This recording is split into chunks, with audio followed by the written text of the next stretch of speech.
Ito po yung mga sangkap na gagamitin natin sa paggawa ng sukang binabad sa sili. Bawang, sibuyas, sili, at saka asin. Tsaka siyempre yung ating suka. Sukang paumbong po yung gamit ko. Ayan, ilalagay na natin lahat dyan. Unahin ko muna yung sili.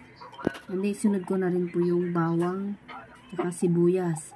Siyempre, titimplan din po natin yan ng asin para may lasa na yung ating sukang binabad sa sili. Kumbaga sa amin ang tawag dyan ay atem.